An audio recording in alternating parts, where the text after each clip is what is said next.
O senhor poderia dar um panorama do que é a banda larga hoje no Brasil? Quantas pessoas atinge, quantos domicílios? Um panorama. Bom, a banda larga hoje no Brasil está restrita basicamente às classes A e B, né? Se nós olharmos hoje as variáveis que interferem no porquê as pessoas têm ou não têm acesso à internet, nós vamos verificar que há 4 variáveis. A primeira variável é a renda. Quanto mais alta a renda, maior a chance da pessoa ter acesso à internet na sua casa. A segunda é a educação. Quanto mais educado, maior a possibilidade de ter acesso à internet. A terceira é a idade. Quanto mais jovem, mais familiarizado com essa tecnologia. E a última variável é onde a pessoa mora. Então, uma pessoa que mora numa favela brasileira, que tem a mesma renda, a mesma educação e a mesma idade, tem 8 vezes menos chance de ter acesso à internet. Então, hoje, a internet é concentrada nas regiões com alta renda e com alta concentração populacional. E isso se refere no país. Nas regiões sul, sudeste e centro-oeste, a banda larga tem mais ou menos a mesma penetração, da ordem de 27%. Quando nós vamos para a região nordeste e norte, isto cai para 21%. Então, o nordeste, estranhamente, onde todos os outros itens de consumo brasileiros cresceram com o crescimento da classe C, que passou a ser 53% da população, cuja renda agora é mais alta que a classe A e B somadas, com o crescimento da classe C, no Nordeste não se vendeu mais banda larga, a penetração da banda larga não aumentou, mas aumentaram o consumo de todos os outros itens. E não é porque os nordestinos não gostem de banda larga. Não é um problema educacional. Isso é um problema porque não tem oferta. Do sistema. E não tem oferta suficiente para eles. Apenas poucas cidades hoje oferecem serviço de banda larga numa região tão populosa e tão importante para o país. Então é fundamental que o governo intervenha nisso, que consiga introduzir a concorrência onde não há. Porque, na verdade, nós não temos um mercado. O que nós precisamos mesmo é de mercado no Brasil. Porque não temos mercado na banda larga, nós temos monopólios regionais controlado por essas empresas, que impedem a entrada de pequenos provedores para prestar esse serviço, porque eles não conseguem comprar um insumo, que é a linha industrial, a um preço que eles possam vender equivalente à empresa do grupo dessas concessionárias que controlam as redes de transporte. E como o Brasil está comparativamente aos outros países, por exemplo, no grupo dos BRICS, comparativamente à Rússia, Índia, China, esse grupo, o África do Sul, esses países mais ou menos do top do Brasil no cenário internacional? Bom, em alguns casos nós estamos melhor que a China, mas estamos pior, por exemplo, que a Argentina, que o Chile, na América Latina, que o México, né? O brasileiro compromete 4,58% da sua renda com a contratação de serviços de telecomunicações. Nos países desenvolvidos, as pessoas comprometem 0,5% da renda. E no México, 2,5% da renda. Então, a nossa situação é muito ruim comparativamente com os países desenvolvidos, especialmente se considerarmos o Japão como uma referência, né, que é um país médio aí, em termos de penetração da banda larga, numa referência a 1, nós somos 10 vezes, hoje 4,5%, 4 vezes e meia mais caro, e o ano passado éramos 10 vezes mais caro. E a penetração é 5,3% da população, contra a penetração no Japão, por exemplo, de 25% da população. Então, a nossa situação é ruim comparativamente com os outros países. Nós estamos em 42º a 60, dependendo do ranking que a gente considerar, né? Sendo que nosso lugar na economia mundial é entre as 10 maiores economias do mundo. Então, nós estamos e seremos a 5ª brevemente, e continuaremos, se não tivermos um plano que introduza a concorrência aí, sendo o 42º, 38º, né? Uma posição muito, muito ruim comparativamente a qualquer outro país. E qual a importância da banda larga para o futuro do país? O país precisa resgatar o seu serviço de educação, o seu serviço de saúde, assistência social. Não dá para fazer isso com métodos de antigamente. Não dá para fazer isso com métodos do século passado. Nós precisamos fazer isso com os métodos modernos, com um custo mais baixo, interiorizando o saber que o país tem nas grandes centros, nas grandes cidades, e levando isso para o interior. E se fará isto certamente usando a internet. Vamos imaginar o caso de uma empresa que consiga automatizar todos os seus processos. ela não vai, de fato, conseguir se existir um lugar no Brasil onde ela vá vender o seu serviço e lá não tenha banda larga. Lá ela vai ter que voltar o seu processo para o papel.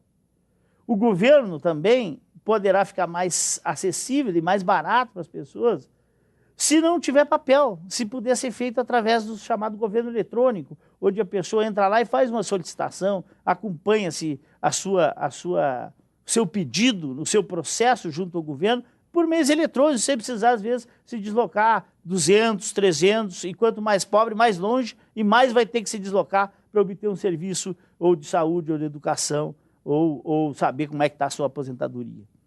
Não há como se aposentar em 30 minutos se a agência não estiver conectada. E hoje nós temos 350 agências que estão sendo abertas que não há perspectiva de conexão tão fácil. Então, é importante que a gente disponhamos dessa infraestrutura, que ela possa conectar toda a área de segurança pública, toda a área de educação, saúde, fazenda. Não é possível que as empresas usem nota fiscal eletrônica e se chegar em alguma cidade não tem conexão de banda larga. Como vai fazer a fiscalização e o processo daquela nota fiscal eletrônica? Isso é importante para as empresas. Diminui a burocracia, diminui o trabalho braçal, né? A empresa precisa guardar menos papel, o governo precisa guardar menos papel. Então, é uma simplificação fundamental.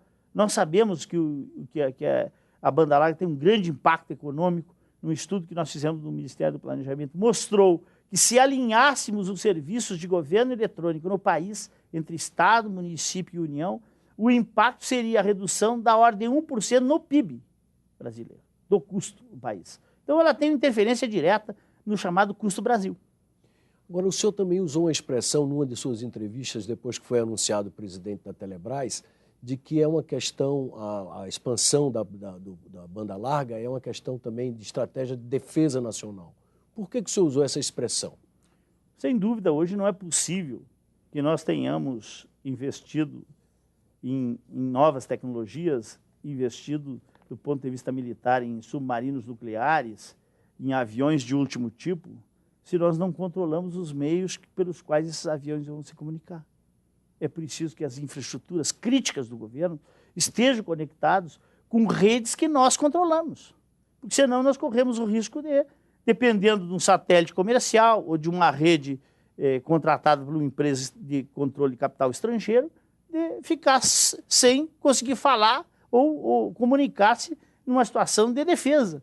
Então, nenhum país moderno hoje pode pensar na sua segurança sem pensar o componente de telecomunicações e sem ter uma rede própria, como fazem os principais países do mundo. Os Estados Unidos têm uma rede própria para o governo americano, né? Os franceses têm a sua, os ingleses têm a sua, os coreanos têm a sua, os chineses têm a sua, e nós vamos continuar dependendo de empresas comerciais para a comunicação de dados de natureza estratégica, de interesse, em alguns casos, militar. Isso é impossível de ser razoável, a argumentação. E quais são as metas principais do senhor à frente da Telebrás? Bom, o papel da Telebrás é, nos próximos anos, ligar 4.278 municípios no Brasil e oferecer ao conjunto das empresas prestadoras de serviço de última milha uma rede barata para que o preço da banda larga baixe e ligar todos os pontos de governo ou de natureza estratégica no país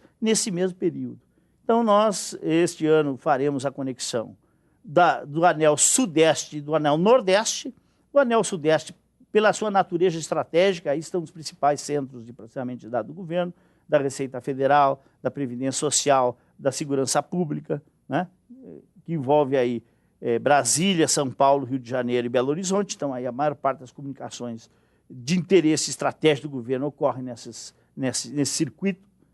E o Nordeste, pelas razões que eu já demonstrei aqui, né? Uma grande concentração de população com uma oferta de serviço muito aquém.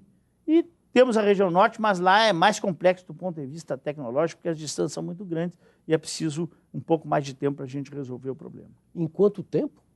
Nós pretendemos que no primeiro ano, então, a gente possa ligar o anel Sudeste e o Nordeste, e em seguida nós passaremos ao anel Norte, depois Sul e Centro-Oeste. Então, ao final de 2014, nós teríamos conectado 4.278 municípios, pelo menos, né? Porque certamente surgirão outras alternativas que nos permitirão atingir um número maior ainda de municípios. Que preço médio, o senhor imagina, vai ser cobrado? Isso é interessante dizer, porque hoje o pacote médio de acesso à banda larga no Brasil, então a pessoa que precisa comprar o acesso, o pacote mais barato, tem uma velocidade de 256 kbps e custa, em média, no Brasil, R$ 96.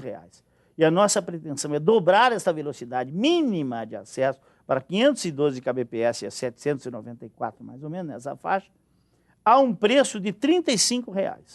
Então, é dividir por 3 o preço. E passar de 13 milhões de assinantes hoje para a ordem de 40 milhões em 2014, entre 35 e 40 milhões, dependendo da participação da iniciativa privada aí no processo. Mas essa velocidade prevista não é também baixa, já comparativamente o que vem sendo praticado em outros países, como Japão, Coreia, por exemplo, Coreia do Sul? O mais importante nesse momento é ter uma conexão que permita ao usuário usufruir dos principais serviços oferecidos na rede. O plano não fala em velocidade fixa, o plano estabelece uma velocidade que permita que o usuário obtenha a maioria dos serviços disponíveis, tanto socialmente como de governo. Então, o aumento da velocidade será gradual. Os programas são muito variáveis. Por exemplo, a Finlândia, que estabeleceu como meta um direito público ao acesso à internet, ela tem uma meta mais modesta que os outros países, da ordem de 1 megabit, porque hoje o megabit é bastante razoável. Nós esperamos que em 2014, pelo esse mesmo preço, no mínimo o usuário esteja contratando 1.3 megabits dessa ordem, ou até, pela redução de custo, eu ouso afirmar que nós poderemos ter 2 megabits por esses R$ 35. Quer dizer, é uma velocidade que nós vamos adequando. E por que aumentar a velocidade não é tão caro? Porque primeiro é preciso fazer infraestrutura. A parte da infraestrutura de sustentação desta rede é que é mais cara. Depois disso, aumentar a velocidade é um investimento marginal bem mais barato. Muito obrigado pela entrevista. Eu que agradeço a oportunidade. Eu conversei com o presidente da Telebrás, Dr. Rogério Santana. Os telespectadores que quiserem encaminhar sugestões, comentários ou críticas ao Cidadania podem fazê-lo acessando o nosso portal www.senado.gov.br/tv. Até um próximo Cidadania.